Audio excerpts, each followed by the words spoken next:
Привет! Вы смотрите видеоблог Школы результативных языков. Hello! Today in the evening we are going to visit a restaurant.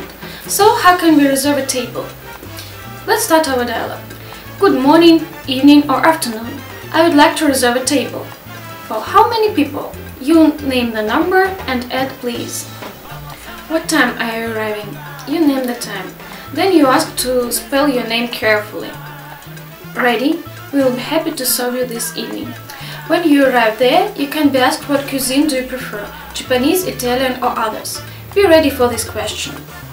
And you may also ask for recommending something. Here are some ordinary questions. Are you ready to order?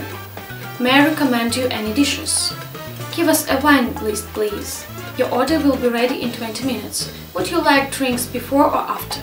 Теперь я могу быть спокойна за ваш заказ в ресторане. Оставайтесь с нами.